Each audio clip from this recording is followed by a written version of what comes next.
Yes, now I'm sure you've thought of the perfect answer to my Lord's question. So it's a bit more layered. This may not surprise you.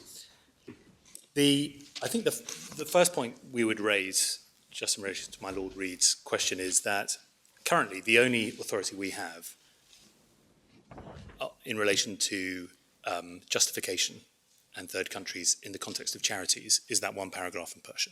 That's the only Court of Justice case which deals with that issue. You're going to have to speak up a bit. I'm sorry. The only authority we currently have in relation to third countries and charities is Persia. Yeah. And it wasn't even the subject matter of that case. That's paragraph 70. And that was in the context of German legislation, very much like section 23. So restricting relief just to bodies incorporated in Germany. So we say point one. Point two, as I'm going to come on to, and as I've already gone through, the later cases which are blunter in terms of their underlying legislation don't make relief for third countries conditional upon the existence of an information exchange agreement. But just going down to the next layer, in emerging markets, the legislation did accommodate for EU member states and EEA member states. And so it was essentially targeting third countries which weren't in the EEA, but made no differentiation as to whether there was an information exchange agreement or not. Cecil, from the legislation set out in the court's judgment, did give allowance for EU member states, but was silent on EEA, so presumably they would fall foul of that as well. And again, didn't mention an information exchange agreement. And then we come on to X, where in terms of the legislation set out in the case, it would appear that the CFC regime in that case applied to all foreign countries, whether in the EU or not.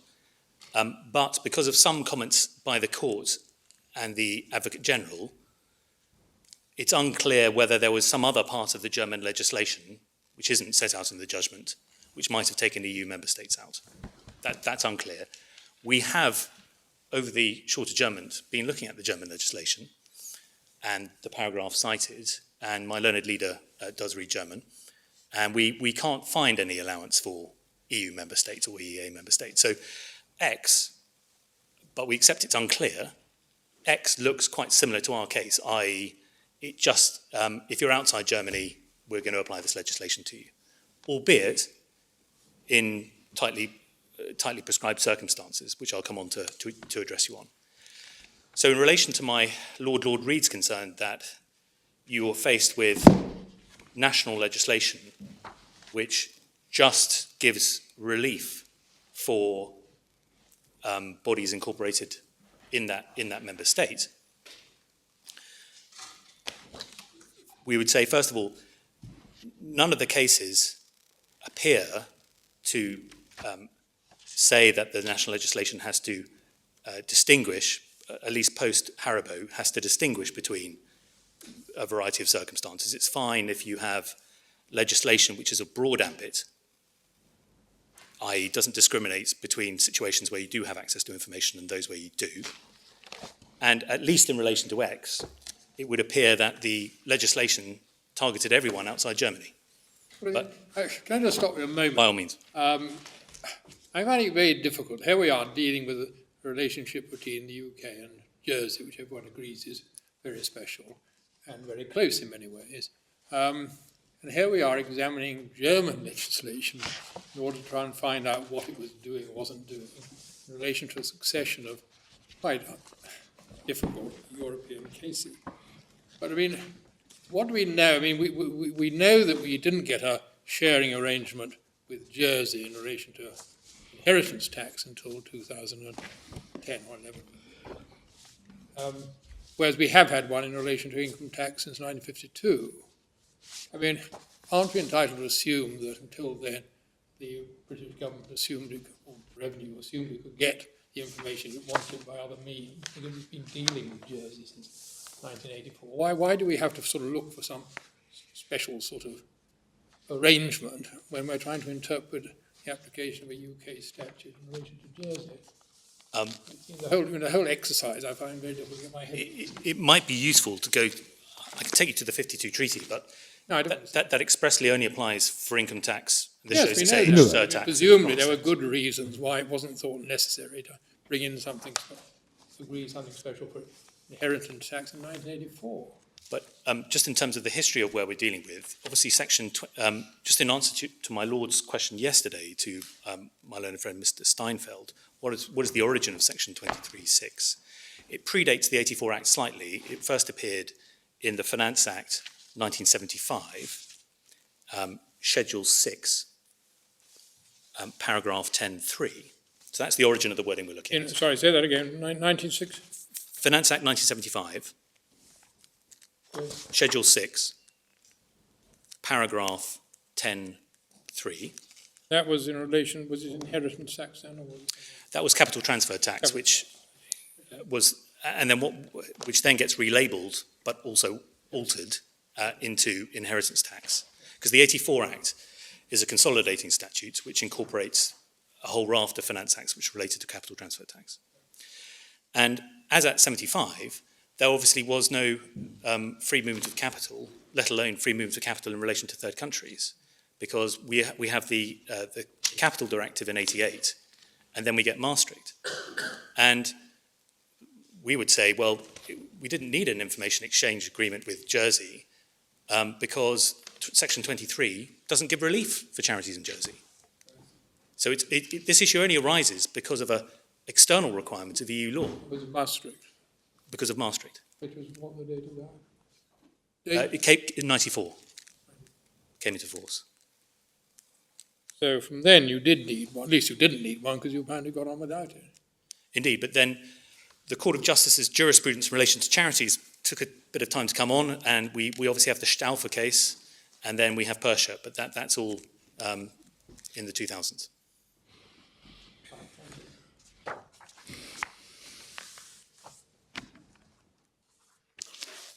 So, just in answer to my Lord Reed's observation just before the short adjournment,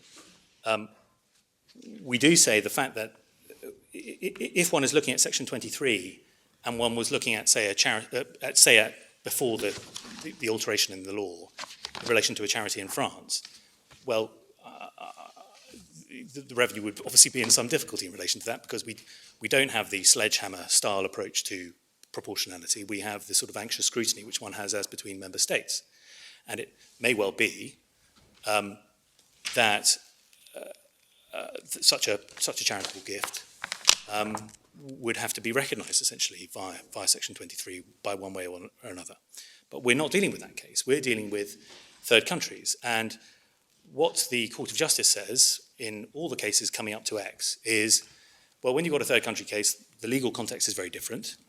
And the legislation, even if set out in broad terms, is not in contravention of Article 63, if there isn't an information exchange agreement. But if there is such a legal framework, then, of course, you have to give the taxpayer the opportunity to proffer information, etc., etc. And that really is the core of this case. The revenue, our case is that Section 23 sub 6 is to be construed with Dreyfus extending to Lim 2, and in the context of a third country with no information exchange agreement, no complaint can be made under EU law, so one doesn't get to conforming interpretation.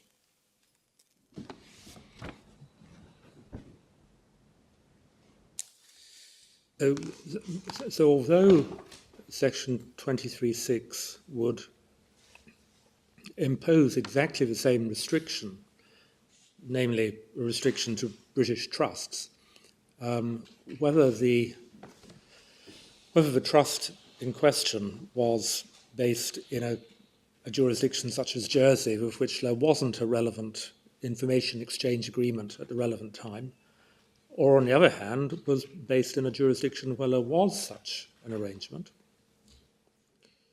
the way in which you avoid a violation of EU law in relation to the latter category is by saying that the content of the EU law obligation is to provide non-discriminatory treatment only to trusts based in jurisdictions which have information exchange agreements with the UK. Is that right? Indeed, my lord. So it doesn't affect the interpretation of Section 23(6). That's not altered by EU law at all. But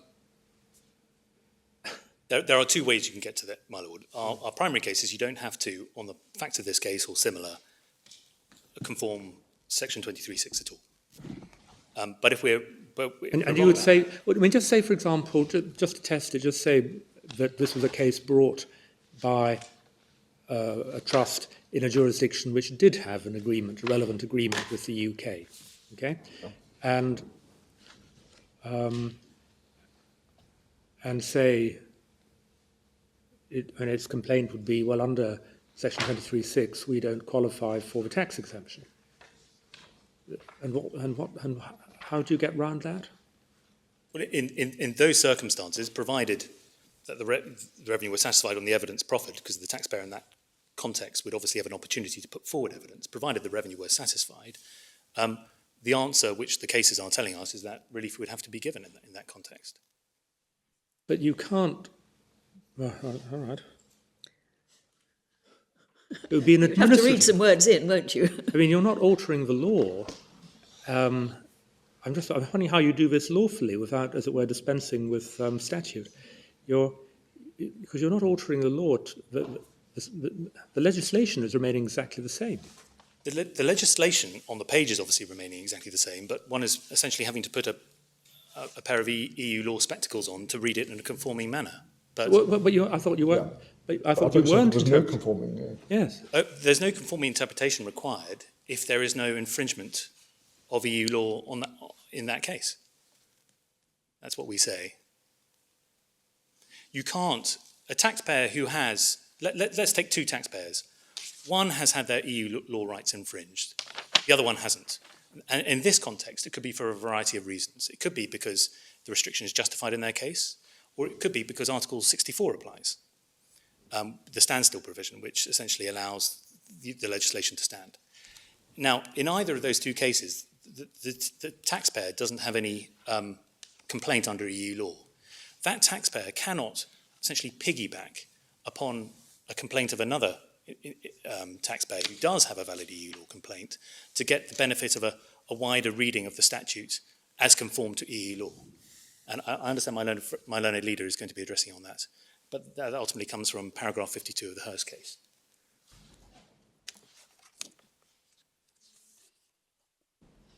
But I still struggle to see, if you have a taxpayer with a charitable trust in a state where there is an exchange of information agreement. Yes.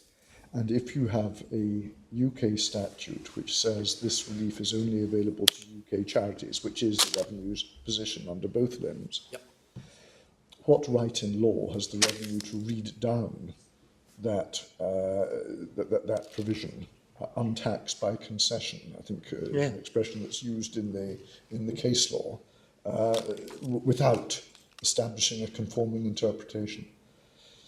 It wouldn't be a matter of administrative concession. It would be because, in that case, the taxpayer is entitled to a conforming interpretation, to read down or disapplication, which will give them the relief which they are being denied. But in that case, the court, if it was put to the court would have to craft a conforming interpretation. You can't avoid that. You can't avoid it unless you can achieve it by disapplication. But that is ultimately what the Court of Appeal did in its second decision in this case. Albeit we say that conforming interpretation was in fact unnecessary. You say it's unnecessary because of the absence of the tax exchange agreement. Indeed. But we have to test the provision by reference to the alternative circumstances. I mean, your argument seems to be that because the revenue would have been entitled to of the UK rather, I mean, it's not so much the revenue as the UK legislature, that because Parliament would have been entitled to have imposed a certain restriction, a person who would have been caught by that hypothetical restriction has no standing to complain about a different restriction, which, looked at by itself, might be unlawful. My Lord, the revenues case is not that we get to win because had the UK Parliament thought about this, it would have put in some words making the relief contingent upon an information exchange agreement. That is really the heart of the Haribo point. Our case is, as per most recently the X decision, unless a taxpayer is in a country where there is an information exchange agreement, they cannot bring a complaint about the legislation because the legislation can operate in relation to them entirely in conformity with EU law. Well, I'm not sure that's really what it says. Is it not saying that a complaint about legislation which imposes an EU-compliant restriction will be rejected because the restriction is a justified one? Well, if I may, I'm obviously going to come on to X shortly. Yeah. If I may just finish off on emerging markets, and then X is the next case on my list. And I intend to go through the judgment quite fully.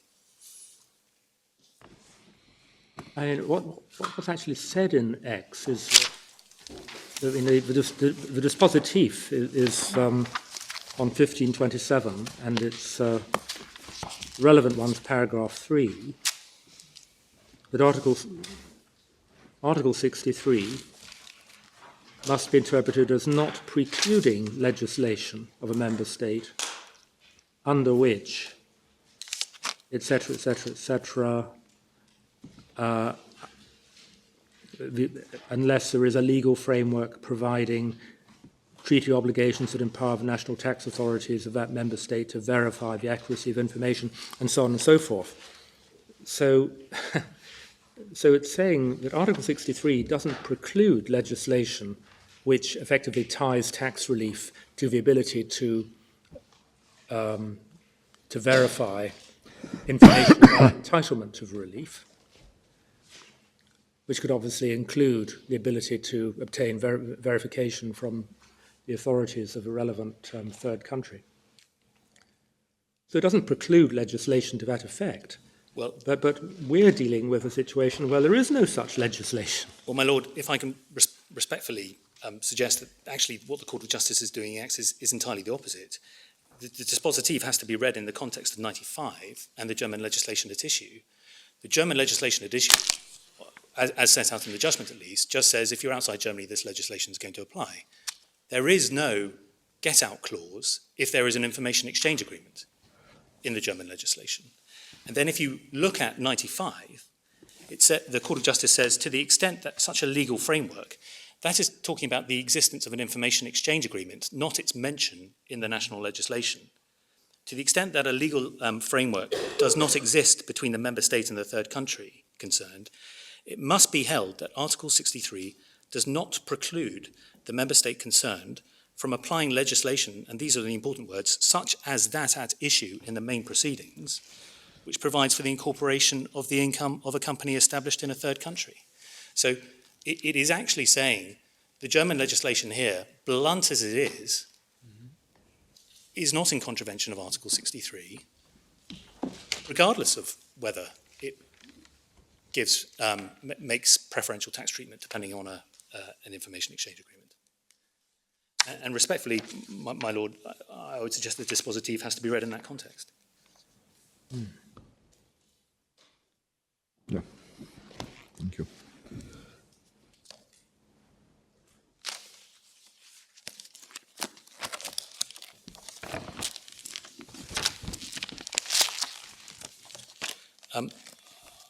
I said I was going to just finish off on emerging markets. And there are really just 2 points I'd just like to emphasise. First, if we can just turn again to paragraph 85, that's on page 1337. So this is tab 32 of the same bundle, page 1337.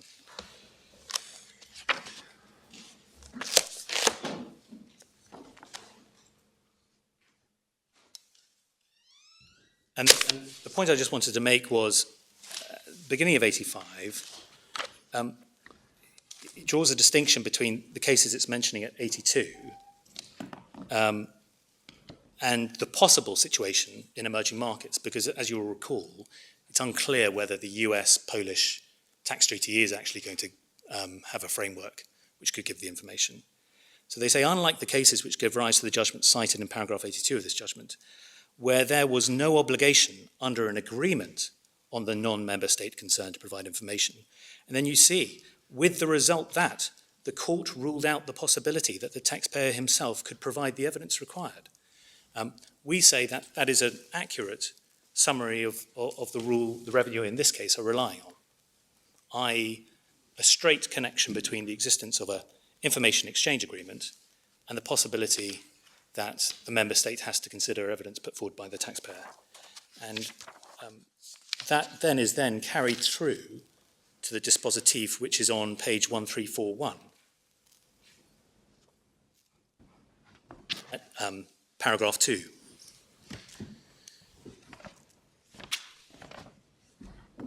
Articles 63 and 65 must be interpreted as precluding tax legislation of a member state, such as that at issue in the main proceedings, under which dividends paid by companies established in that member state to an investment fund situated in a non-member state cannot qualify for a tax exemption, provided that that member state and the non-member state concerned are bound by an obligation under a convention on mutual administrative assistance, which enables the tax authorities to verify information. Just touching on the use of the word verify there, I think it's important to understand that whilst the revenue are happy with the information here, we have not verified the taxpayer's facts in the sense in which that word is being used by the Court of Justice. We suggest that verification, in the sense being used in the case law, is talking about checking a taxpayer's information with third parties, in particular the tax authorities of the third country. It is not just saying, well, we can't see anything wrong with it on the basis of the information we've seen. Otherwise, that would be inconsistent with the court's very clear guidance that the taxpayer isn't even being allowed to put forward information which might otherwise satisfy the legislative requirements. So, if I may, I'd just like to turn to X. That's at tab 37. Because of the discussion just after the short adjournment, I think it's worth just going to the legislation. That's set out on page 1514 at paragraphs 3 to 7. The key points to note. Sorry, page 15114. Oh, thank you.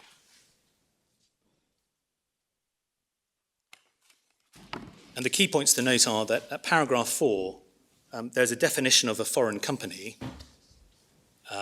which is essentially anyone who doesn't have management or a head office in Germany,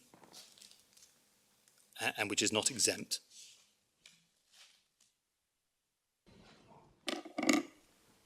And then this is the one area where it's a bit unclear, and there's another paragraph in the judgment. If you look at under paragraph 7, it talks about paragraph 8.1 of the German law, and it talks about a company established in a third country is to be regarded as a controlled company. Well, that comment is unclear. We've looked at paragraph 8 in the time available. It doesn't draw any distinction between third countries or EU member states or any such thing.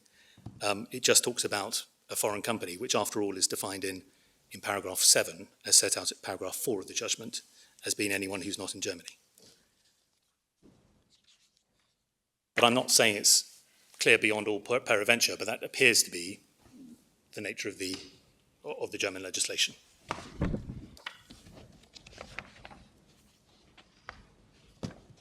Now, as I said, this case concerned German-controlled foreign company legislation, which is essentially similar in overall effect to the UK legislation, which was considered in the earlier case of Cadbury-Schweppes. And just for your information, that case is found in volume 5 of the authorities at tab 64, page 2060. Now, essentially, the legislation here attributed income of a foreign subsidiary, provided at least 1% of the share capital was held, insofar as it was in a, quote, low tax jurisdiction, i.e. had a corporation tax rate of less than 25%, that's para 9 of the judgment. The income did not arise from exempted activities, which are set out in paragraph 7 of the judgment, and the income was what is broadly termed in the judgment passive in nature, that's paragraph 6. As I said, the legislation is absolute.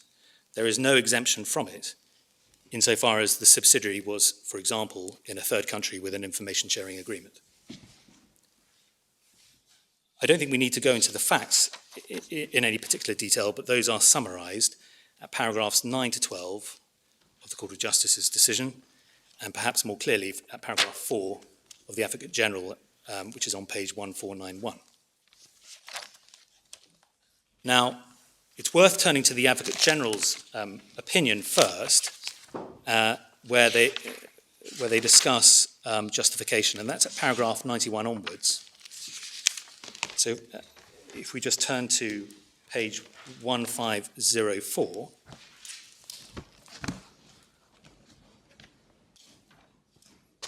one point to note in the preceding discussion is that the Advocate General rejects the justification based on tax avoidance, because it's been a long-standing principle of EU law that you need to have specifically targeted legislation for tax avoidance.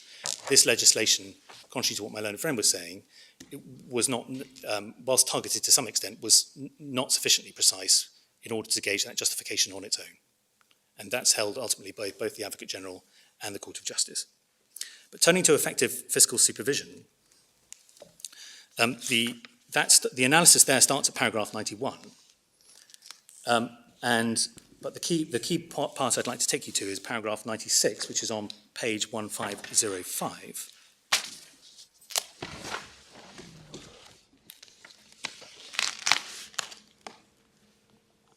And as you see there, the German shareholder of the controlled company cannot avoid application of the incorporation rules by providing evidence. So the legislation is very clear. You can't sort of try and explain, well, what I've done is actually commercially justified. The legislation didn't permit that possibility. Then the Advocate General moves on at 97 to make the point that for intra-EU circumstances, the taxpayer has to have a right to be able to provide relevant documentary evidence. But in relation to third countries, he goes on to find that that is not necessary. And it's particularly worth focusing on paragraph 100, because I think this is really touching on part of what my Lord Reid was addressing me on a few moments ago. The Advocate General at 100 seems to suggest that the legislation at a high level of abstraction is not proportionate, because it fails to differentiate between countries which have and do not have information exchange agreements. But then what we see when he goes on is that because on the facts here there was no such information exchange agreement, the legislation can be applied without contravention of Article 63. And that conclusion ultimately is set out at paragraph 105. There's initially a discussion about, not dissimilar to the one here, which is that Germany and Switzerland subsequently, i.e. after the years in question, had in fact entered into an exchange agreement.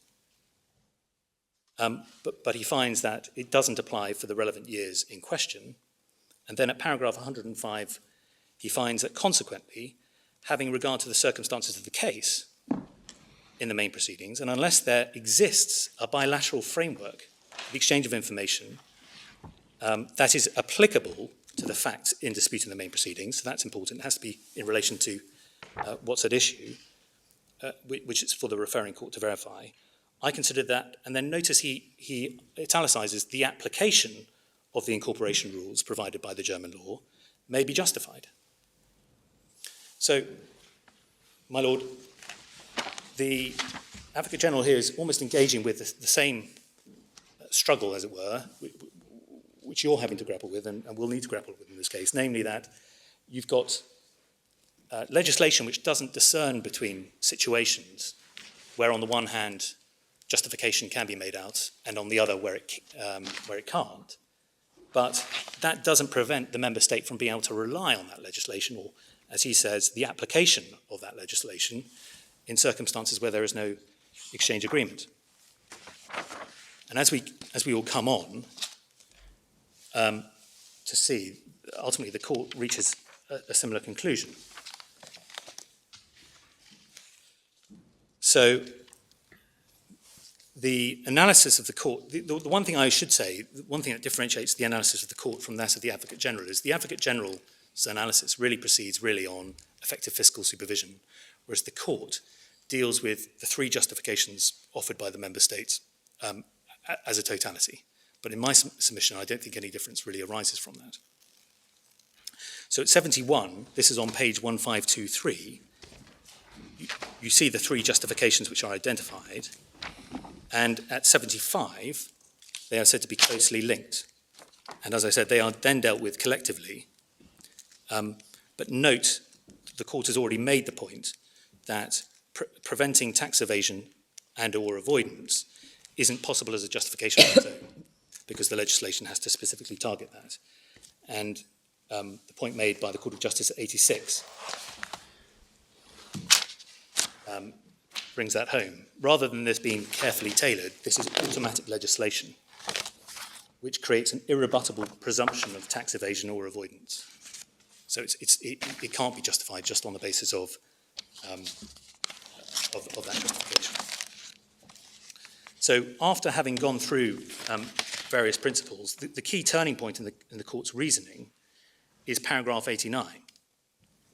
And this, again, I just have to highlight is a point of uncertainty, because the legislation which the court has set out at the beginning of its judgment doesn't mention member states or third countries or the EEA. This part of the judgment says it does not concern member states. And, well, that's true on the facts, but the question is, was the court referring to the possibility that the legislation somehow targeted or disregarded companies set up in other member states?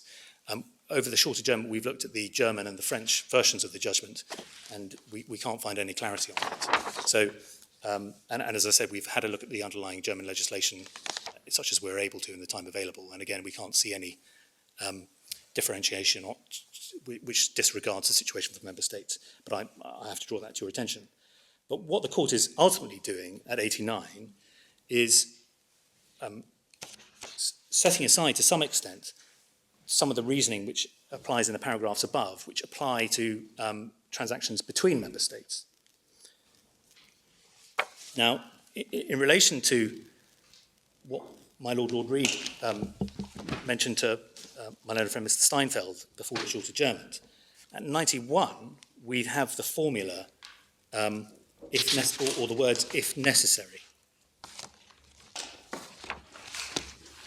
So there must be the availability of the opportunity to provide evidence must be assessed according to the availability of administrative and legislative measures permitting, if necessary, the accuracy of such evidence. But respectfully, that can't be just on the facts of the particular case.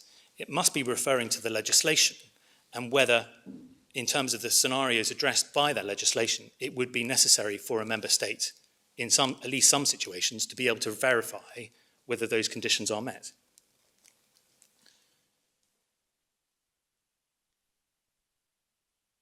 And just whilst I am on paragraph 91, my Lord Reid, before the short adjournment, mentioned that whilst Rambo is mentioned at the end of 91, it's only paragraphs 45 and 46.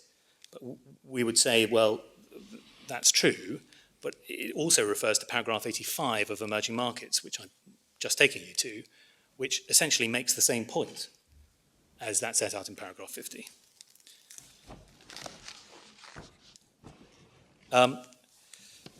We then have the same form of words which appears in all of the decisions which you've been taken through in the course of this hearing.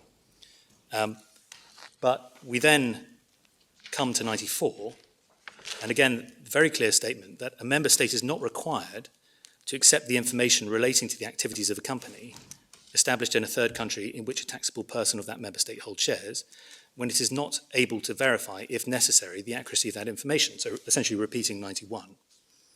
And then it's put to the referring court to ascertain whether there is such a possibility under the legal framework between Germany and the Swiss Confederation.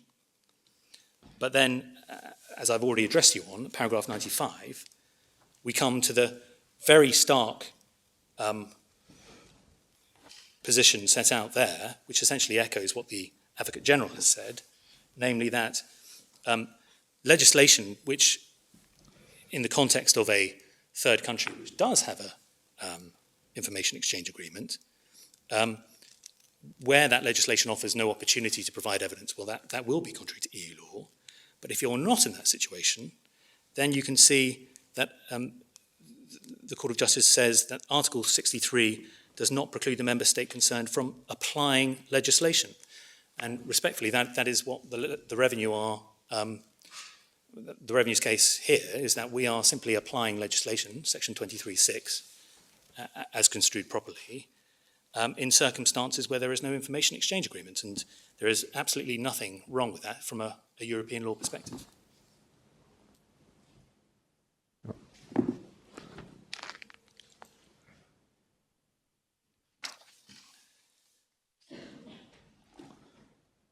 So It's all prefaced, this discussion, in the section you're focusing on in X, by paragraph 79, which is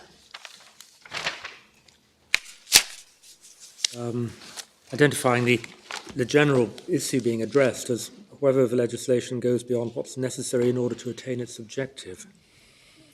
And the subsequent discussion is concerned, with the details of the German legislation about foreign shareholdings and the purpose for which they're held. So, in my respectful submission, that comment then obviously precedes the analysis up to 89, and then we have the sort of handbrake turn in the analysis with that said, the legislation here concerns third countries. And that, in a sense, echoes the passages in the Advocate General's opinion, where you have that mixed finding, where at 100 he says it does go beyond what's necessary, but here you can, because of the facts of the case, where there is no information exchange agreement, there's nothing stopping a member state applying it.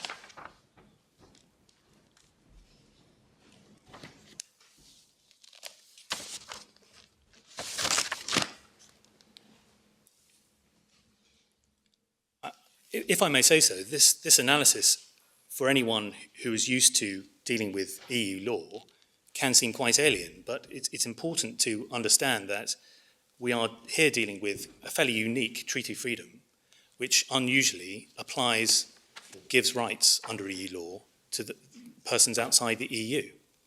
And in terms of what 79 does is obviously set out the truism of proportionality and is always recited in all the cases.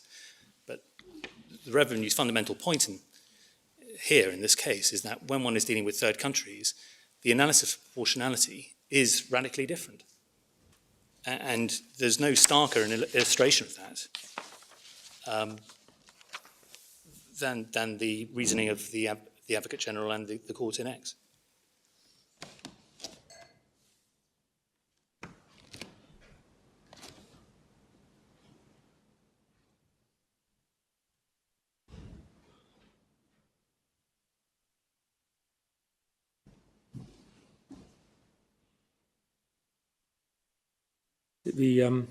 The difficulty, perhaps, is trying to, when we're reading these cases fairly quickly, trying to understand what the legislation they were dealing with was actually about.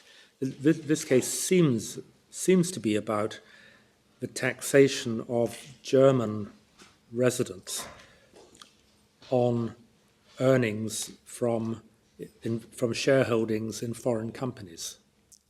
And and Article 56, I think, is engaged because the less favourable treatment of dividend income from the foreign investments was a discouragement, a disincentive to German taxpayers from investing overseas. And so the question really was whether legislation which had that disincentive effect was justifiable, and hence the focus on the genuineness of the investment rather than it being some sort of tax avoidance scheme, I think. Tax motivated, at least, Yeah, yes. yeah. Yes, the legislation, let's say you have a company and you have then a subsidiary which owns £100. Let's say you held 100% of that subsidiary. The German legislation said, well, whilst that £100 may have been earned in Switzerland, you're going to be treated as having that amongst your taxable profits in Germany. So essentially it takes away the corporate veil of the subsidiary, just says it's all one economic entity. Mm-hmm. Essentially consolidates the fiscal result. Mm-hmm. But here, I mean, we would accept that our interpretation of Section 23(6), prima facie, before we get into any of this, restricts a right under Article 56 in the sense that it discourages people from making gifts to foreign incorporated or foreign law governed charities. But we say it's justified because the legislation, just as Germany doesn't want people entering into tax-motivated transactions to undermine the German fiscal base, the UK doesn't want tax relief going to charities which don't properly conform with the statute. And the difficulty about policing this area is no one will ever say, in all the official documentation, we're not going to be complying with the statute. The fiscal risk is always latent. And that we say is fundamentally recognised by what the Court of Justice said in paragraph 70 of Persia. Well, the difference is that it's in the very nature of the object of the German legislation that it's bound to be focusing on German taxpayers and their foreign investments. That's the whole. That's the subject matter of the legislation. And the question for the court was whether the less favourable treatment of income from foreign investments was justifiable under Article 56. Our case, on the other hand, is one where the legislation simply says, if you're a foreign trust, no tax relief. And you're not attempting to justify a rule that if you're a foreign trust, no tax relief. I'm not attempting to justify, I'm certainly not attempting to justify that rule in an intra-EU circumstance, and I wouldn't try and justify that rule where there's an information exchange agreement, because the taxpayer has to have an opportunity to provide information to satisfy the revenue that Section 23, other than obviously the governing law provision, is satisfied.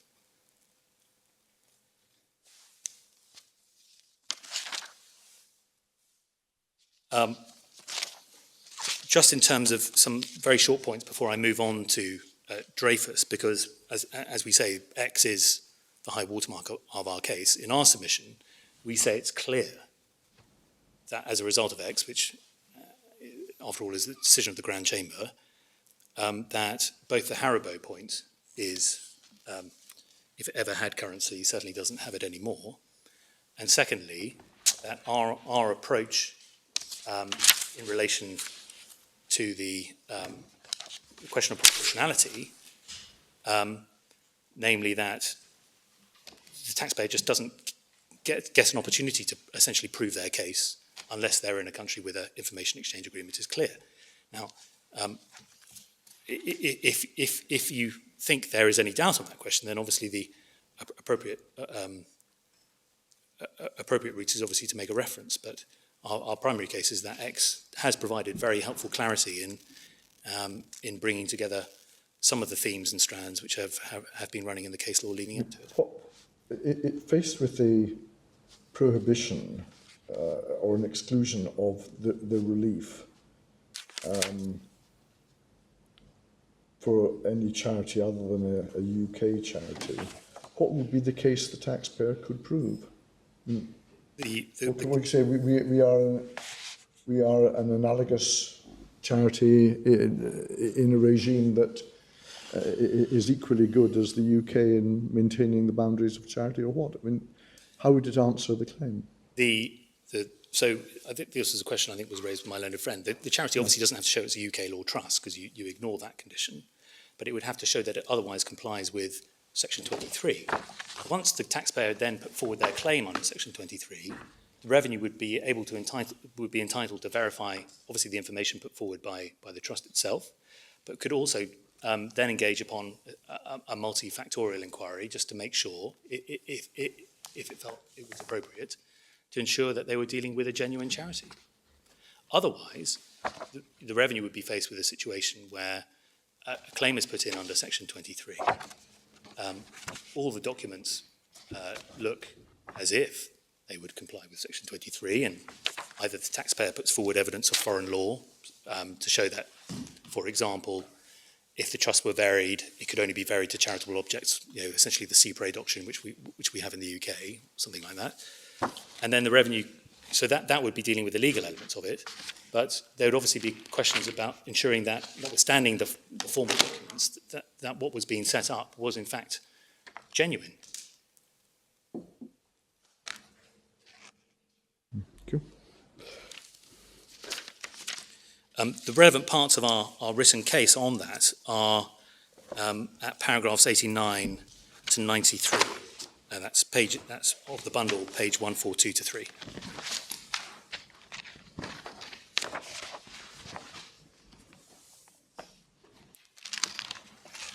I mean, ultimately, we say that EU law cannot require the UK to give charity relief in circumstances where the UK would have no means, if necessary, to verify the claims which are being put forward.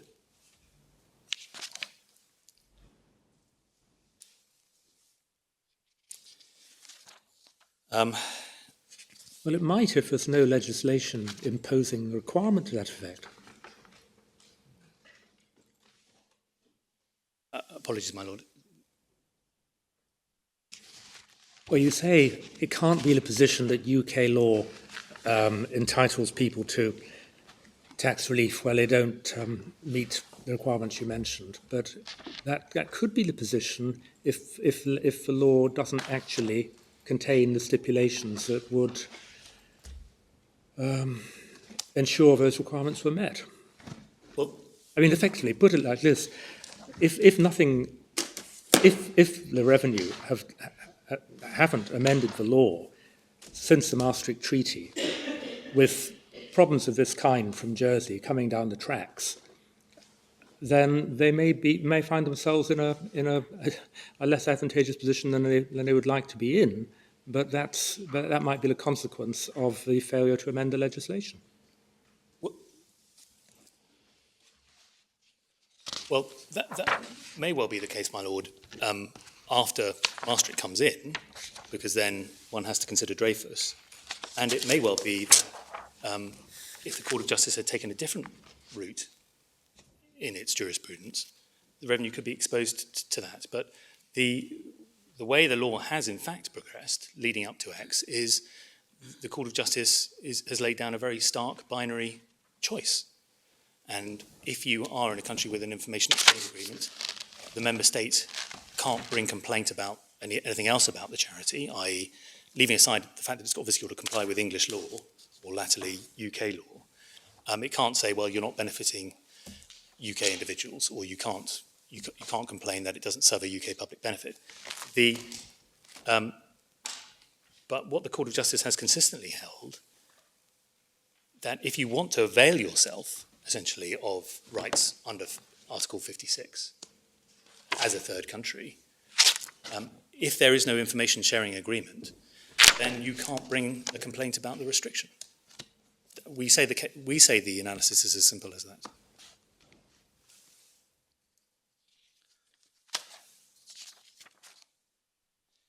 I'm conscious of the time, my lady and my lords.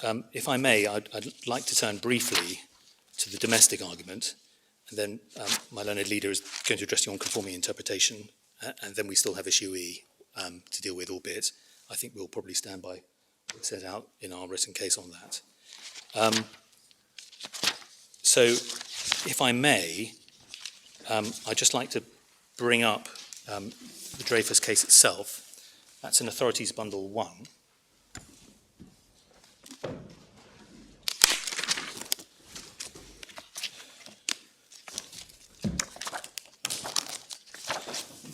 At tab 11.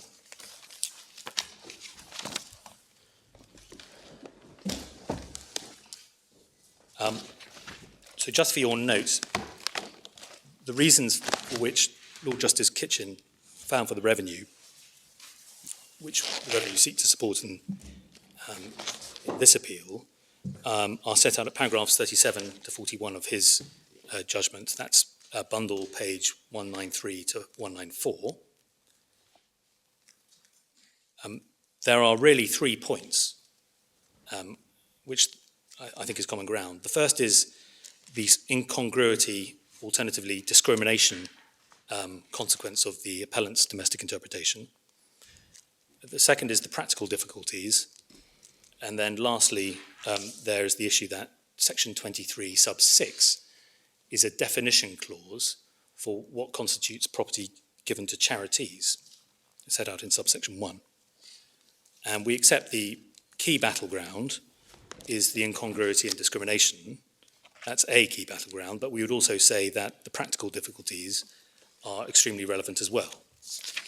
And very briefly,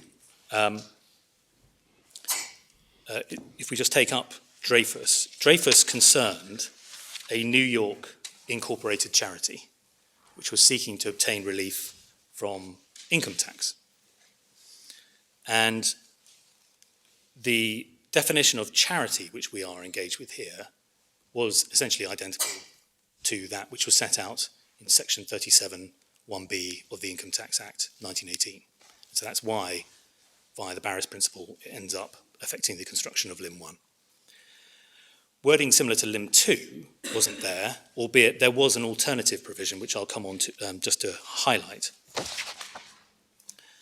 But in terms of incongruity, I would just ask you to read, not now, pages 436 to the top of 437, that's the Master of the Rolls, which starts off with incongruity but also touches upon practical difficulties. And then Jenkins, Lord Justice Jenkins at page 455, that's then dealing with practical difficulties. And then on to, going on to the end of the paragraph on 456. And there's just one point I'd highlight there, which is also true in this case, that the whole thrust of the administrative difficulties is that you're going to have to go on this inquiry to find out whether a foreign law corporation or trust complies with what was then, and still is at the time, the late Mrs. Coulter died in this case, the English law of charity. And the point made by Lord Justice Jenkins is the present case is relatively simple owing to the affinity of United States law to our own, but that is an accidental circumstance which does not displace the possibility or indeed probability of acute difficulty in many other cases. And that is essentially the Argentina or Kazakhstan point alluded to by my leader yesterday. The same point essentially is made in terms of practical difficulties by Lord Justice Hodson, and that's bottom of bundle page 465 to the top of page 466. The dichotomy point, which I just briefly like to take you to, is discussed by the Master of the Rolls at page 439.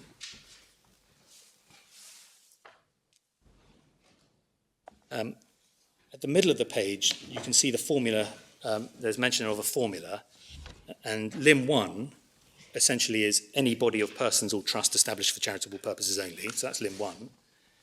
Which page are you reading from? I'm reading from page 439, 439. middle of the page. Thank you. So any body of persons or trust established for charitable purposes only. And then we have the or, which is the alternative, or which according to the rules of, and then you'd only have to go ... trust or will are applicable to charitable purposes only. So the wording is obviously not the same. There's obviously mention of Parliament and so forth, and Charter and Decree, but there is at least an alternative in Dreyfus. But I'm not suggesting that when it came to the wording, which is now the second limb, that the Barris principle will apply to that. But it does echo it at least. And all I direct you to is how the Master of the Rolls saw those two alternatives. Essentially, in the paragraph below, essentially, body corporates or trusts which are exclusively for charitable purposes, and potentially those trusts, for example, where only part of the property is going to be held for charitable purposes, but still exclusively for that purpose. And that distinction is slightly echoed in Section 84 of the 1984 Act, which you were taken to yesterday by my learned friend. In terms of the difficulty, the other point which I think is worth highlighting is at page 444, because in addition to the question of construction, there was also a challenge by the Revenue as to whether the commissioners, the appeal commissioners, had erred in finding that the English requirements, the UK law requirements were satisfied.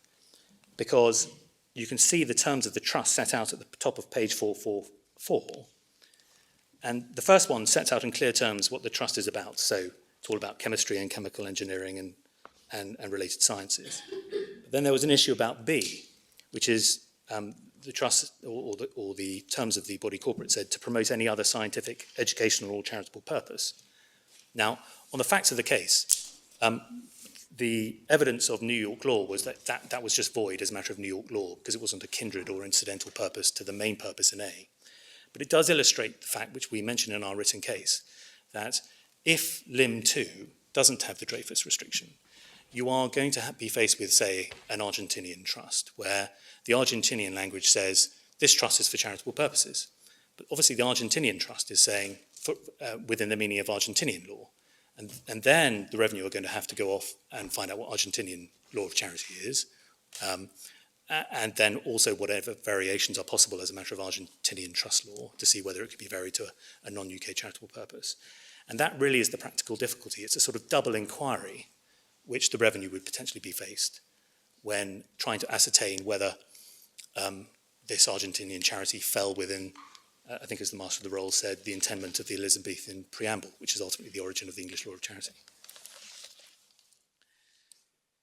So, just turning briefly to the case, the appellant's core argument attempts to rationalise why there is jurisdictional control over Lim 1 but not Lim 2, and it at least appeared from their written case that they were suggesting that they were both addressing quite different propositions. One was essentially a gift to an existing institution. The second was a gift to a new institution or trust set up by a will. But whilst it's accepted that Lim 2 includes the example given by the appellants at paragraph 25 of their written case, the Revenue do not accept that it's the sole scope of Lim 2, because we do not accept that they are mutually exclusive. And this was effectively conceded by my learned friend yesterday when he said it was plausible for the trust that, absent the Dreyfus condition, it could have fallen within Lim 1. So if you look at the terms of the trust, there's nothing stopping it, because it is established exclusively for charitable purposes only. Absent the jurisdictional condition, it falls within Lim 1 as well. Or put the other way around, the Revenue say there is nothing in the wording which prevents a trust-based charity which falls within Lim 1 also falling within Lim 2. And this was essentially recognised by Lord Justice Kitchen at paragraph 39 of his judgment and wasn't disputed by the appellants below. And then this is really the nub of the discrimination argument, which is that a corporate-based charity is restricted only to Lim 1 because it can't be, it doesn't fall within the words held on trust for charitable purposes only. So if Lim 2 is, in jurisdictional terms, wider than Lim 1, this means that the Parliament somehow intended that any corporate charity would have to be governed by UK law, but any trust could be governed by the law of any other state. And essentially for reasons found by both Mrs. Justice Rose, as she then was, and Lord Justice Kitchen, as he then was, that really was quite hard to justify as a matter of... But why? What do you say was the point of the extension of Lim 2? And why did they bring Lim 2 in 1975? Well, we say that the proper interpretation of the expression held on trust for charitable purposes as an alternative to become property of charities is to include UK trusts which may hold only part of their trust fund exclusively for charitable purposes, so a sub-fund. And this is alluded to by Mrs. Justice Rose at paragraph 26 of her judgment, and is also assumed in the example given by the appellants in their own written case at footnote 18. So essentially, it could also serve as a belt and braces definition to include trust structures where there might otherwise be uncertainty as to whether the whole trust would fall within Lim 1, provided, of course, that there was a ring-fence part of the trust for exclusive charitable purposes. So it's dealing with trusts which may have multiple sub-funds, only one of which falls within section 23. So that's what we say is the most obvious explanation for the extra limb. And essentially for the reasons given by both Mrs. Justice Rose and by Lord Justice Kitchen, we say that the Dreyfus extension plainly has to apply to limb 2 as well. And we say that if you're in doubt, as Lord Justice Kitchen recognised at 41, you can have regard to the fact that paragraph 23(6), sub 6, is a definition clause in relation to what property given to charities means. And we would rely on what was said by Lord Hoffman in relation to definition clauses at paragraph 18 of MacDonald and Dexter, which is in the bundle at volume 1, tab 15, at page 574. Very briefly, just in relation to the, my learned friend Mr. Steinfeld took you to various other provisions of the Inheritance Tax Act, and in particular in relation to the definition of settlement in section 43. Yes, it's true that the other parts of the Inheritance Tax Act do obviously recognise that trusts could be, or apply to trusts which are governed by foreign law, and that's made express in relation to section 43. We say there's nothing to that point, and this was actually a point recognised in Dreyfus itself,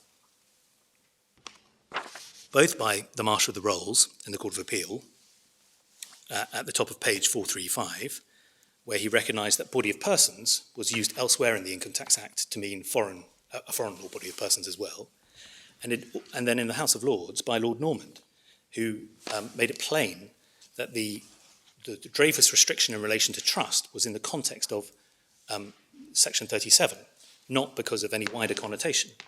And we say the same here.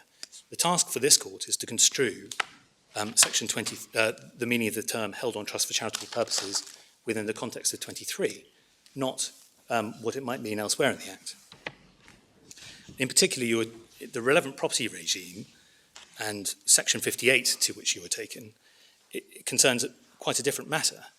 It wasn't really explained to you, but the relevant property regime is essentially concerned with a periodic inheritance tax charge for certain settlements, which is, and I make this very plain, very roughly a 6% charge every 10 years with pro rata charges when property leaves the settlement. There are some very important differences between the relevant property regime and section 23. For a start, it won't include incorporated charities because they aren't trusts or settlements falling within section 43. Another very important difference is that temporary charitable trusts are exempted in section 58(1)(a). The statute makes it plain, whereas they are completely prohibited for section 23 purposes. And HMRC, in any event, HMRC do not necessarily accept that if a settlement is for charitable purposes, it can actually, in fact, be non-UK law governed so as to get relief under section 58, but that is not a matter for this case. And there are clearly very obvious policy concerns here, policy differences between section 23, which is about relieving the estate of an individual donor, and the relevant property regime, which is concerned with the periodic charge for trusts. And that is borne out by the terms of the legislation itself. So I think that's all we want to say about the use of the provision elsewhere in the Act.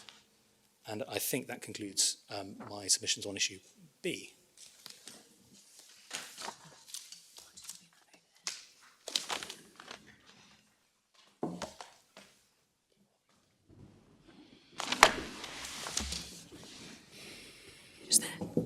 My Lady and my Lords, we had divided up issues C and D between us, though of course we recognise that there's a great deal of overlap. The difference between C and D is this. Issue C asks whether we can properly rely on the justification of effective fiscal supervision. And issue D arises if the court answers issue C in the revenue's favour in principle, but the court then asks whether, on the premise that the justification applies in principle, whether any conforming interpretation is required in order to make that justification work. And as Mr. Yates has explained, our primary position is that on the basis of our reading of X and the way that the justification is drawn in that case, which now brings clarity to a position that wasn't always previously clear, the issue of conforming interpretation simply doesn't arise. And that's for this reason, that there is an analytical framework here where you look at the domestic legislation and the domestic interpretation of that legislation. You ask whether it infringes the rights of the party to the proceedings in that it goes beyond what is required for proportionality in this case. And if not, no conforming interpretation is required. The answer is simply that given in X, that the relevant domestic rules are not prohibited by the treaty. But if there is something in the domestic rules that infringes the proportionality principle, then the issue of conforming interpretation kicks in, and it's how you resolve an incompatibility.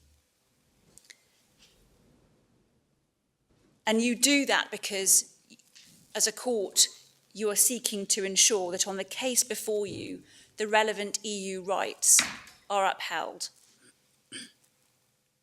So this is not an exercise in trying to rewrite the domestic legislation in abstract and for all purposes to make it EU law compliant, but an exercise that arises on the particular case before you.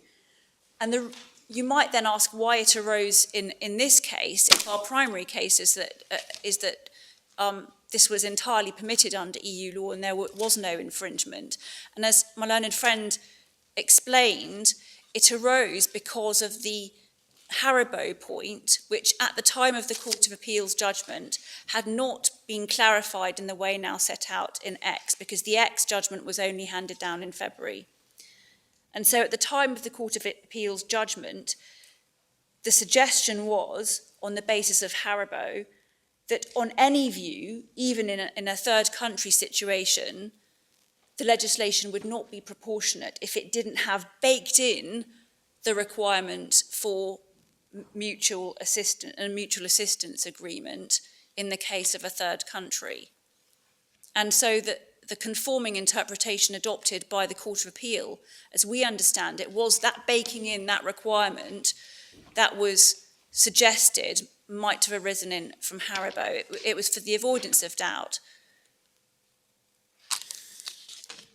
But on our case now, that's not necessary, and that's our primary position.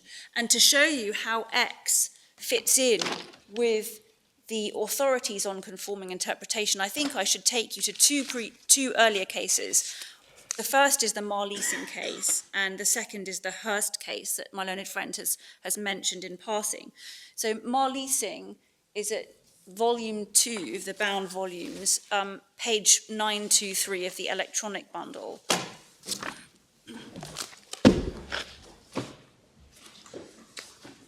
And as your ladyship and your lordships will recall, this concerned the requirement to interpret national legislation to give effect to a directive which had, by the relevant time, not been transposed into national law. And the domestic legislation set out the grounds on which the nullity of a company could be ordered.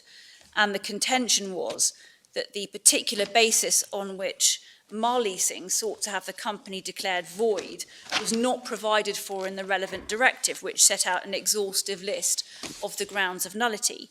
So in that case, there was a direct contradiction between the rights of the defendant under domestic law, given its non-transposition of the directive, and the rights that the defendant would have had if the domestic law was interpreted in line with the directive. So there was, in terms, a contradiction of rights.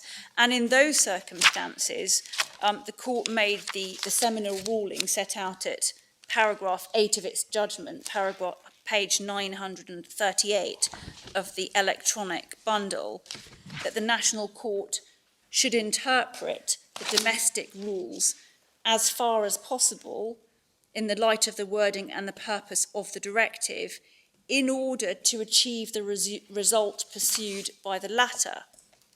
So the purpose of the requirement for conforming interpretation was tied to the case, and it was to achieve the result pursued by the directive. And in our submission, it is implicit in that if the directive had not suggested a different result to that which would have been obtained under national law, for example, if the directive hadn't had an impact on the grounds of nullity in the particular case, then no conforming interpretation would have been required. Putting it another way, in our submission, the principle of conforming interpretation does not require a court to adopt an interpretation that is a purely academic one, because there is no infringement of the EU right in question. It is only required when on the facts of the case there would otherwise be a conflict between the domestic unconformed provision and the relevant EU rights. And happily, that exact point was made in the Hurst case. And this is a domestic case, and it's at tab 16 of the First Authorities bundle, starting at page 576 of the electronic bundle. And it was a House of Lords decision in 2007, in which I believe my Lady Hale participated. So this will be very familiar to your ladyship. And that is a known sequitur.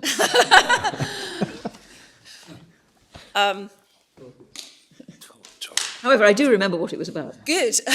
Well, then, as your ladyship does recall, it was a case involving a decision of a coroner not to reopen an inquest into the very sad death of Mrs. Hurst's son, who died as a result of a knife attack by his neighbour, something that's very much topical issue at the moment.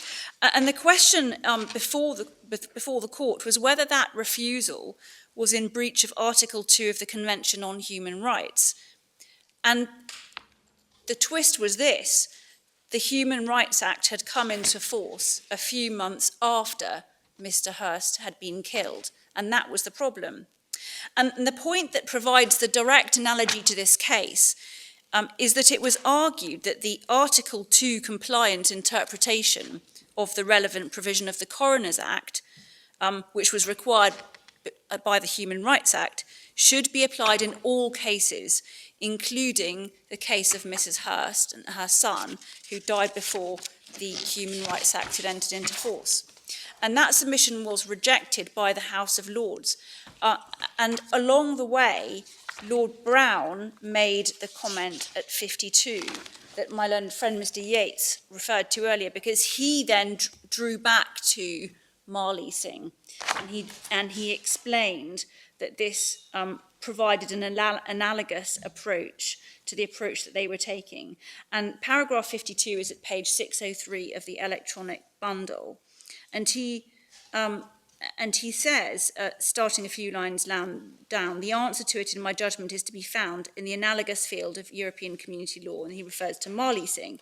And then he notes that the closeness of the analogy has been recognised by the House in Gaidan. Just so you know, Gaidan is in the authorities bundles, but I'm not proposing to go to that now.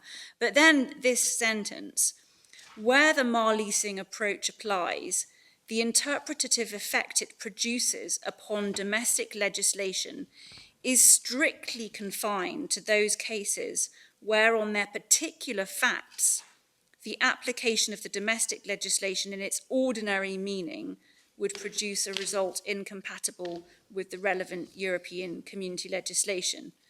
In cases where no European community rights would be infringed, the domestic legislation is to be construed and applied in the ordinary way. And then he cites Factor Tame and Colmer, and goes on to refer to the ICI case where the court held that ICI remained bound by domestic legislation upon its ordinary meaning, notwithstanding that in certain circumstances such a construction would be incompatible with European community rights. So that, in my respectful submission, completes the picture as far as the answer to Lord Reed's question before the lunch adjournment is concerned, because that explains why there is nothing surprising in the approach taken in X, and why in our submission it isn't necessary to read in anything in this particular case where there was no, on the facts of the case, there is no infringement of the relevant European community, European Union rights. Now, if one goes to the X case, I can then show you how I think the principle of conforming interpretation would work in a different case. I'm not going to go through the whole of that case, just that's at tab 37 of Authorities Bundle 3, and I just wanted to look at paragraph 95, which is a paragraph that I know your ladyship and your lordships have been poring over for much of today. But that's the paragraph that draws this clear and stark distinction. And that's at page 1526 of the electronic bundle. And that's the paragraph which says, if there is no legal framework governed by treaties, then Article 63 does not preclude the member state from applying the legislation. So in that case, we are in the situation referred to by Lord Brown in paragraph 52 of Hurst. And then the next sentence, by contrast, if such a legal framework were found to exist, the taxable person concerned should be given the opportunity to demonstrate any commercial justification. How would they do that in the particular case? The answer is conforming interpretation. So that really provides the answer to what might otherwise appear to be a paradox in this case. There is no paradox. If this were a case where there was an information exchange agreement, or if this were a case where the relevant territory was France and not Jersey, then one solves the problem of the Dreyfus restriction by a conforming interpretation. But no solution is required in the present case because there is no problem. And that is 52 of Hurst. But it's a paragraph of Hurst that is implicitly endorsed in the approach taken in X. And indeed, I would say it follows inexorably from the basic principle of conforming interpretation first set out in Marr-Leasing, because the objective is to achieve the result pursued by the European law provision.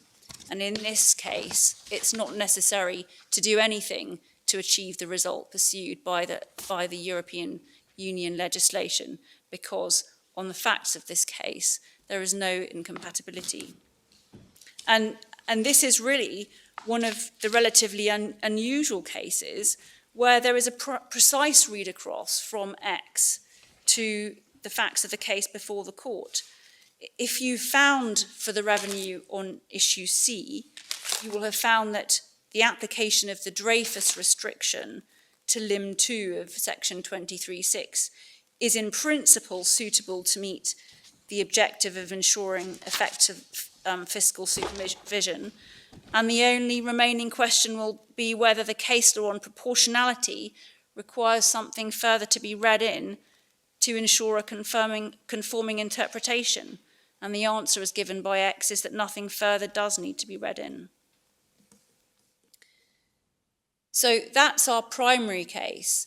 Now, our alternative case would apply if your ladyship and your lordships had thought that there was something in the Haribo baking in point, because in that case, there would be arguably an inconsistency, because the Haribo baking in point says that on any view you have to have the relevant requirement for mutual assistance agreements in your domestic legislation. So if you had found before, for example, the judgment in X had been handed down, that Haribo did require a baking in, that's the Haribo rule, as we've referred to in our written case, then you would potentially be looking at conforming interpretation. If we had been in a situation where there was a third country with a mutual assistance agreement, you would also be looking at that. Ditto if we were talking about France.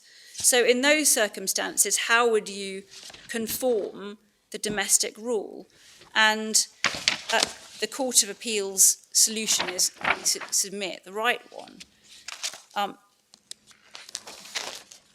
There are two alternatives suggested by the appellants, and with respect, we don't think that either of them really works. The first alternative is to say, just set aside Dreyfus. And our response is that it makes no sense whatsoever. It wouldn't be conforming because it wouldn't be reading in anything at all related to the EU case law on justification by reason of effective supervision.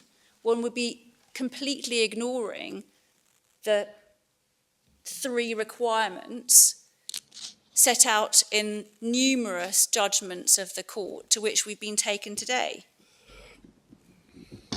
It would just draw a red line through all of that and just sort of throw our hands up and say, oh, we can't do it. So just let's just get rid of Dreyfus. But we don't need to go there because we can do it. And the solution is that set out by the Court of Appeal.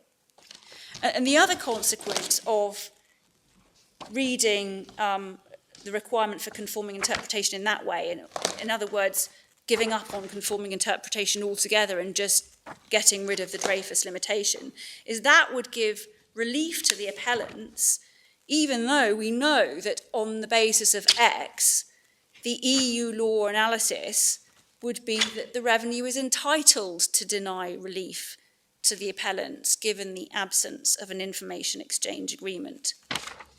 So that way of supposedly conforming the legislation would provide the opposite result of giving effect to EU law, because it would produce a result that was inconsistent with EU law. And nor could it be said to go with the grain of the legislation, because if you've got this far, you will have decided that the Dreyfus limitation applies to both limbs 1 and 2. So simply setting aside that limitation for limb 2 would be completely going against the grain of Dreyfus and the intention behind Dreyfus. And in fact, it would be deciding the point in our favour on issue B, deciding that Dreyfus applied to limb 2, and then with the other hand taking it away again. We'd be back to square zero. So the first suggestion that you just get rid of the Dreyfus restriction is with respect misconceived, as is the alternative suggestion, which is this, that you take the Court of Appeal's conforming interpretation, but then you apply it to the definition of charity. And the reason why they say that is because of the 1952 Income Tax Exchange of Information Treaty, or rather, the 1952 income tax provisions, which allowed for the exchange of information for income tax, but as you've seen, not inheritance tax. But they say because we could get home on that, then that provides the relevant solution in this case. And that would be very odd, because that suggested alternative, which Mr. Steinfeld advanced today, as he accepted, would only go to limb 1 and it wouldn't go to limb 2. And his solution, as I understood it, was to say, well, somehow if Dreyfus can hop over from limb 1 to limb 2, so can this conforming interpretation. But I found that very difficult to follow. But the more important point is this: even if somehow applying a conforming interpretation to the definition of charity and that feeding into limb 1 could somehow hop over to limb 2, it would allow the appellants to claim relief, even though the information exchange with agreement with Jersey in 1952 is on its face restricted to income tax. And it doesn't allow any information to be requested in respect of inheritance tax. So we'd have a conforming interpretation that didn't actually, again, produce the result sought by the EU law rules, because there would still be no ability to request information in respect of inheritance tax. So we don't think that either of the two suggested alternatives work. And of course, they're only being put forward in order to allow the appellants to obtain relief, when on EU law they are not entitled to obtain relief. So they're rather torturing the relevant provisions to obtain a result that is ultimately actually inconsistent with EU law.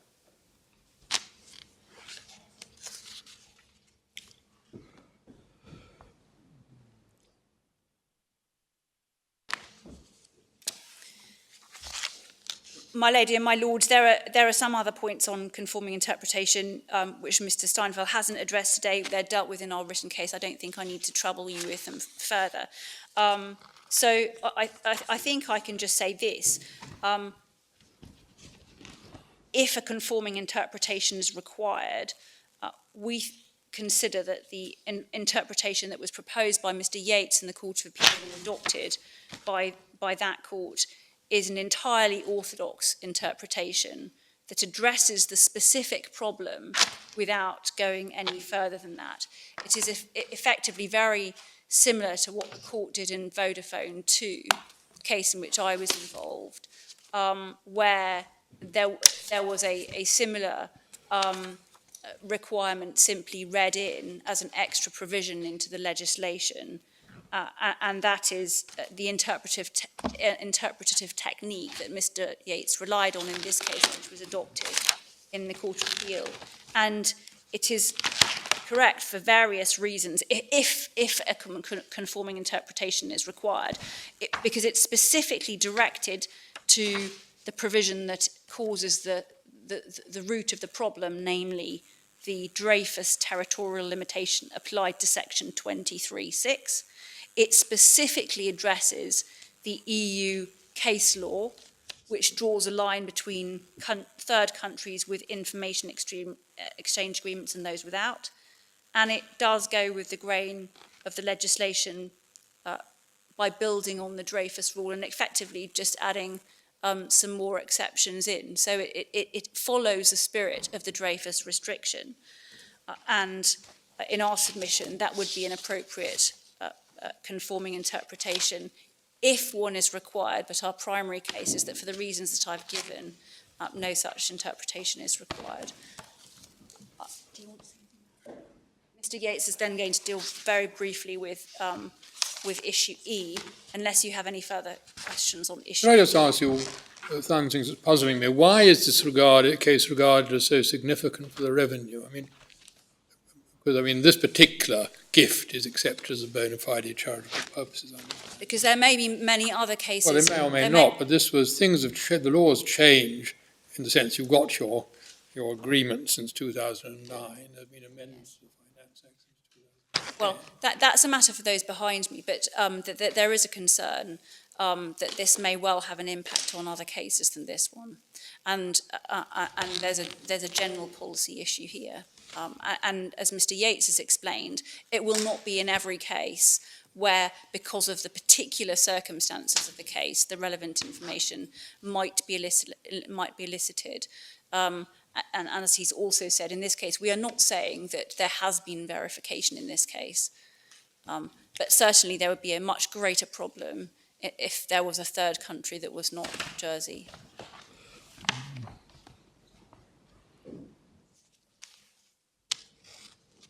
I'm going to be very brief, my lady, my lords. My learned friend was also brief. Just to assist you on issue E, we addressed that at paragraphs 115 to 126 of our written case.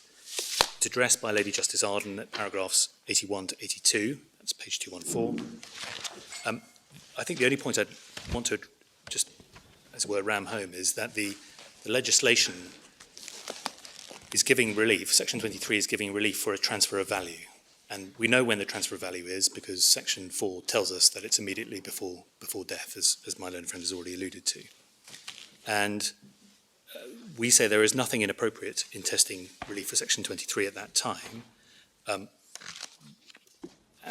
In particular, when one has regard to the fact that tax information exchange agreements generally are prospective, are generally prospective, save perhaps for criminal investigations. That's certainly the position with the Jersey Treaty as it came into force. In particular, I just refer you to Authorities Bundle 4, tab 50, page 1526, and in particular Article 11 at 1608. And you'll also note that that was also the position in ex-GmbH, where the Swiss treaty was again forward-looking only. So it would really make no sense to have a sort of wait-and-see approach as to whether some information powers might turn up. It just isn't a realistic possibility, we would suggest, in relation to... You accept that if she had died after November 2009, then she would not be... Unless any investigation via verification turn anything up, that's absolutely right. The only other point, I think, which was very briefly alluded to by my learned friend, was Section 23, sub 2, does have a wait-and-see approach for defeasibility. Essentially, I'm not going to take you to it, but if the trust is defeasible, you don't get relief. But there is a wait-and-see provision for a period of 12 months, that if after 12 months the trust, for example, ceases to be defeasible, you still get the relief. But in my respectful submission, that's just a provision of domestic law dealing with quite a narrow issue, essentially giving a generous treatment for a very narrow circumstance. And ultimately, we would submit there is nothing in EU law, we certainly won't take into any cases, which would suggest the radical approach which my learned friend is attempting to persuade you of. I think that's all I want to say, because I'm conscious of the time. Thank you. Thank you very much. My lady, my lords, I'm of course entirely in the hands of the court as to whether there are any particular issues you would like me to deal with in reply first before others. Otherwise, I would intend to take my own course. But take your own course. Is there anything? No? Well, you have very limited time, Mr. Stein. There is limited time, and therefore I'm going to try and will deal with Concentrate on what you think. At a high level, perhaps, of abstraction, not too much abstraction. Can I take the domestic points first? The thrust of our submissions, which is nowhere addressed in either in the written case or in the oral submissions, is that Lim 1, per Dreyfus, per its explanation in Dreyfus, is dealing with charitable institutions and their entitlement to benefit from tax relief, income tax relief. That's made quite clear in Dreyfus, and I know you've said you've read Dreyfus and you've been taken to passages, but you will see throughout the three judgments references to charitable institutions. You're talking about an established charity. Charity can be established either as a corporation or, more usually, simply by a trust deed with trustees. And so if a person wants to contribute to particular charities which are unincorporated, he's actually putting money into an established trust. And, of course, the Dreyfus interpretation was relating to an ongoing entitlement of a charitable institution to claim relief from income tax on income that was earned in this country. And one can have a certain sympathy, as it were, for the view taken by the Court of Appeals, endorsed by the House of Lords, that when Parliament talked about a body of persons established for no dispute on this UK charitable purposes, it's difficult to see, this was certainly Sir Raymond Evershett's view, difficult to see how an institution established outside of the UK, even if it has charitable purposes which are charitable purposes under English law, as Dreyfus had, could be regarded as a body of persons or trust established for English charitable purposes. He took the view that that showed, and supported by other references on the alternative point to the deed of trust and so on, Act of Parliament. He took the view, and it's in Parliament as House of Lords agreed with him, that must be by inference a reference to charitable institutions established in the United Kingdom, and therefore did not include anything outside. It didn't have anything to do, the reasons in Dreyfus weren't suggested as having anything to do, save in one small respect, and that is not a respect with which we're concerned with, which is the further provision that the relief only applied to the extent that the income was actually applied for charitable purposes, which didn't go to the definition of what was a body of persons or trust established for charitable purposes, but to the incident of the relief. Now, whether or not the income of a charity is applied for charitable purposes, one would accept will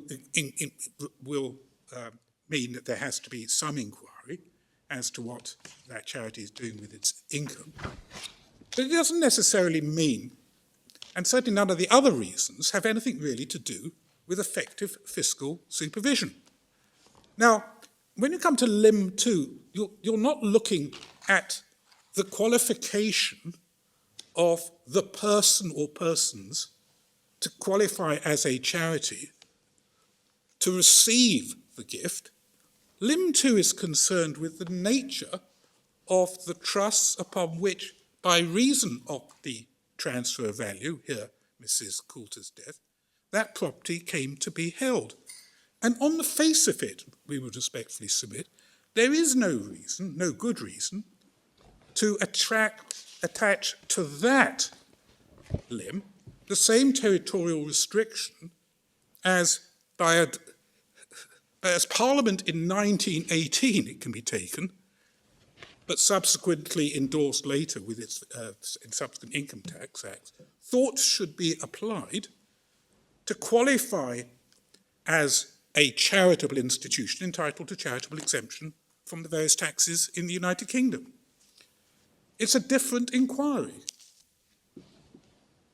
And the suggestion that my friend was asked, well, what does the second limb go to? His suggestion was, well, it might go to the question of whether part of the property is to be applied for charitable purposes only. But that doesn't actually answer the question at all, because obviously if part of the property, which property? If part of Blackacre, let's say, half of Blackacre owned by a deceased person is directed to be held on charitable trusts, then ex hypothesi, the other half is not entitled to relief, because the property which is held on trust for charitable purposes only is half of Blackacre, not the whole of Blackacre. Just to give an example, so that doesn't actually even answer the point at all. It's quite clear, we would respectfully submit, that Parliament, by putting in that second limb, intended to extend the exemption the charitable exemption to circumstances where the property was not actually given to a charity. As I said, I think, in my opening, briefly, given to charities is catered exactly by the first limb. Because if property is given to charities, ex hypothesi becomes the property of charities, as defined. This is, of course, another good reason why it doesn't help in this case to look to the clause that is being defined, because for the purposes of the section, what Parliament is saying is not just property given to charities, it also includes property directed to be held on trust for charitable purposes, which is exactly what Mrs. Coulter, by her will, we would respectfully submit, did in this case. There's a suggestion, well, it would be incongruous because it would include the practical difficulties, it was suggested. Well, the practical difficulties, it said, of ascertaining whether trusts under a foreign law qualify as charitable purposes here. Now, there is that difficulty which can arise in what I call UK trusts. There have been quite a lot of litigation in the authorities, you can see it, where the questions have arisen as to whether a particular purpose for which property has been directed to be held constitutes a valid charitable purpose under English law. And some of those cases have gone to litigation. That can raise difficulties. My friend talks about, well, the real difficulty, it was suggested, arises if the property is directed to be held for charitable purposes generally under a foreign law. Now, if you did that, there's almost bound to be a problem with Section 23(5) and satisfying that condition. Because the charitable purposes of a foreign country, even if they were expressed in identical terms to the charitable purposes as defined for English law, will almost certainly not qualify as charitable purposes under English law, because there are certain purposes, and this is actually adverted to in Dreyfus as well. He talks about money applied for the defence of the realm, money applied for reducing the national debt.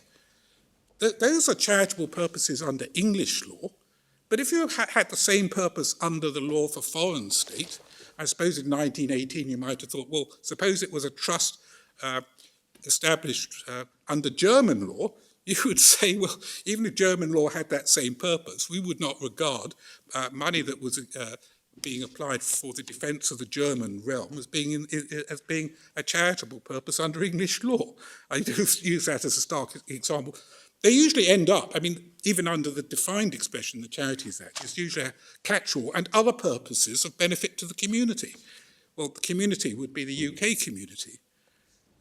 So in our submission, there is force in our case that Lim 2 does not, that Dreyfus strict territorial restriction doesn't apply to Lim 2. We are reinforced by that, and again, my friend never answered the point, reinforced by that, by the provisions of the Act itself, which utilise the same expression, property held on trust for charitable purposes only, in order to give the equivalent of charitable exemption in cases of settlements potentially governed by a foreign law. Now, Mr. Yates didn't answer that point at all in his submission, didn't really address that point. Because if Parliament, it can be taken, in an Act of Parliament, Parliament is usually taken to use an expression in one section, is usually taken to be intending the same expression used in the Act to have the same meanings throughout the Act, unless it says otherwise. So if it uses the expression, and I took you to it yesterday, and I won't take you to it again, trusts for charitable purposes only, in connection with employment benefit trusts, not necessarily governed by English law, because it counts as settlement, and provides that the objects are simply to be employees or relatives of employees, but then goes on to say, but you can have a trust for charitable purposes included, i.e. you are effectively applying to those trusts the charitable exemption. Clearly, thinking in terms that that's something, Well, two things. First of all, it's obvious the Parliament reckons that that's a trust that doesn't create so much difficulty in either policing or defining, that it shouldn't be included if it's governed by a foreign law, because it can be governed by a foreign law. And secondly, it would be odd if in one provision of the Act, the same words are defined as confined to trusts governed by English law, and in another provision of the Act, the same expression includes trusts which could be governed by the law of any other state, or indeed any other provision akin to a trust, adopting the sort of Lord Normand approach, having the same effect under a foreign law. You've got 10 minutes. I've got 10 minutes, I noticed that. I'm just going to deal with what I'd accepted was an essential issue, which is there a justification, assuming I'm wrong on that, is there a justification for what is effectively, my friend used the expression sledgehammer, we use the expression scattergun legislation, which, as it were, throws out the baby with the bathwater. It covers cases which are deserving of exemption for the sake of some form of legislative or political correctness, seemingly on the basis of some theoretical need to have effective fiscal supervision, which is nowhere stated in Section 23, not a hint of it in Section 23, that it had any restrictions in it, which are not actually stated in it, had anything to do with maintaining effective fiscal supervision. Now, if I could deal very briefly, first of all, with Haribo, and it said, well, Haribo has effectively been overruled by X. Haribo, all the authorities, including X, repeat the same principle of proportionality, which I took your ladyship, your lordships to in my opening. Now, in Haribo, the legislation in question applied to both other member states and third countries. It had no saving for either other member states or for third countries which had an exchange of information treaty. What the court was saying in Haribo was asked the question, is this legislation compliant? And it came to the view that it wasn't compliant for the reasons set out in the judgment. Now, Haribo has been referred to, the principles in Haribo, with approval in all the subsequent cases.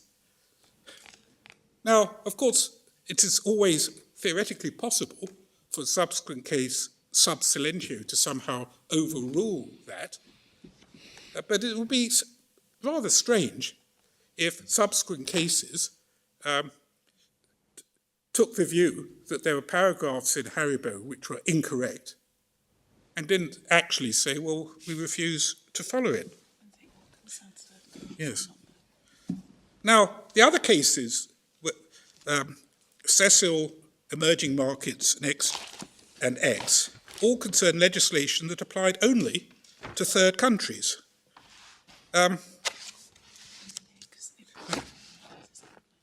Yes. In X, the court proceeded on the basis of dealing with third-party countries only. And I'll come to X as a separate point, because that's the high watermark of the case. And I see your ladyship looking at the clock, so I shall go very briefly. The point about X is that the legislation in that case was, and the question in that case was the compliance of that legislation with EU law. In both X and indeed in Rambo, the issue was whether certain tax provisions which applied on the face of it to the taxpayer, which was a corporation outside of the EU and third country, whether the tax provisions fell foul of EU law and therefore whether they were enforceable against the taxpayer. That was the essential issue in X. It wasn't considering tax exemptions as here. It was considering the enforceability of legislation, the object of which was to avoid tax evasion or tax avoidance in both cases. And all that the court is saying in those cases was that when you're dealing with third parties and you're dealing with legislation of this sort, that was the expression that was used in X, and you're dealing with legislation of this sort, it is in principle permitted, or Article 63 does not preclude, is the way it's put, legislation of this sort, provided in the case of third countries that there is in place an information exchange agreement.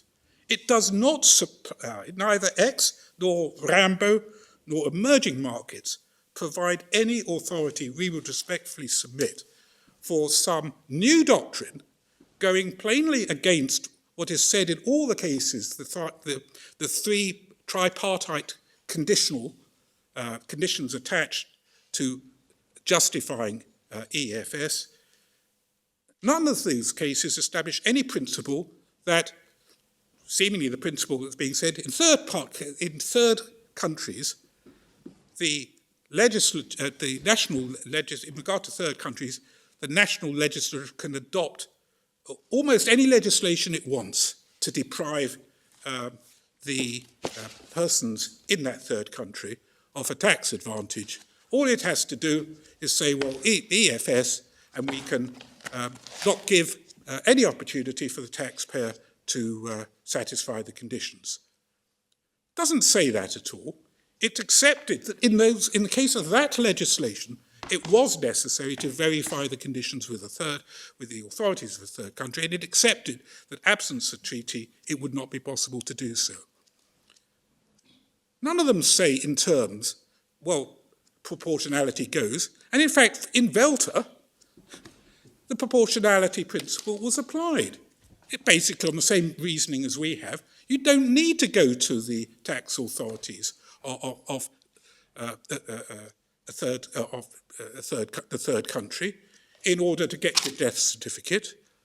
In Socil, it was said, well, you don't even need to go to necessarily need to go to tax authorities of Lebanon in order to get confirmation from.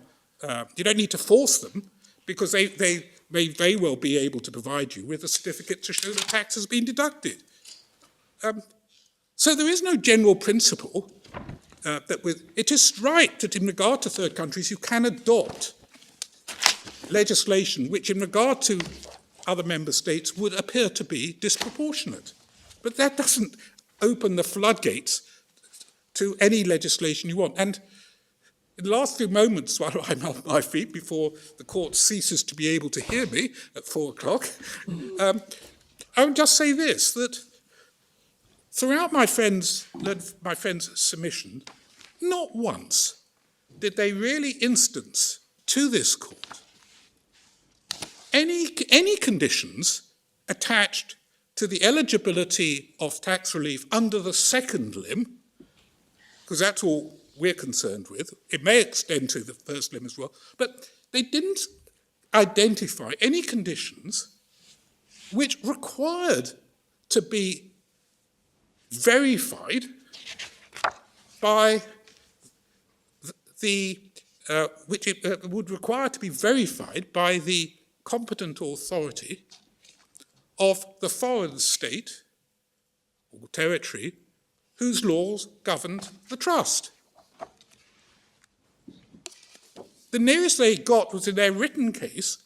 I think it was suggested, and the point I made in opening, that they might in some cases have to verify that the gift was effected. Well, first of all, that can't apply to a gift on death. They didn't need, and it's difficult to see how a gift in a will of property in England, if you want to see whether the gift has been effected, you just look at the will. Because the will, as here, leaves the property to the executors to hold upon certain trusts. Well, that affects the gift. And charitable exemption is determined as at the date of death, and as at the date of death, they're deemed to be a transfer value for all the assets, and as at the date of death under section 23(6), we know that the property in a deceased's will, here the property comprising the Coulter Trust, the residuary estate, was bequeathed to the executors to hold on trusts which the HMRC accept are entirely charitable purposes under English law. They also accept that the trusts under Jersey law are as enforceable in Jersey as would be trusts under English law, which is not surprising, having regard to the close association, as we heard the other day, between Jersey and the United Kingdom. It's difficult in those circumstances to see how there can be a blanket refusal, which is what it comes to grant exemption to any trusts established, any trusts governed by, Jersey law, and under the second limb of section 23(6), when there has not been identified any conditions which require to be verified by the competent authorities in any case. I mean, not just in this case. It's difficult to see how in any case that could be. Competent authorities, for example, are not going to verify whether or not a trust can be enforced in the country. For that, you have to go to foreign lawyers. You can't get, it's not information of that sort. So for all those reasons, we would respectfully submit that this appeal should be allowed. As regards conforming interpretation, it doesn't really matter too much because it's the justification that matters. And in this legislation doesn't contain any saving. So absent a conforming interpretation, the exemption could not be applied. What's happened here is that there's been read into the second limb of section 23(6) a restriction that doesn't appear in the wording of the legislation at all, and a restriction which on its face is contrary to EU law. That cannot be right in our submission, and it cannot be right on that basis for the beneficiaries of Mrs. Coulter's munificence, the elderly of the parish of San Juan in Jersey, to be deprived of the homes which Mrs. Coulter clearly intended them to have, to be deprived to the tune of £600,000 worth of those homes, which goes to the UK revenue, on what is no more than the barest of technicalities, if there is any justification for it at all. It's not proportionate, and it's not right, and it's not fair. So those are our submissions. Thank you very much indeed, Mr. Steinfeld. Thank you. It's good to end with a rip-roaring submission like that. Yeah. I thought the court would not hear me if I didn't. Just got past 4. Very well. Well, thank you all very much indeed, especially for rearranging your submissions under compulsion from the court. We will now go away and work out what we think the answers are. Thank you.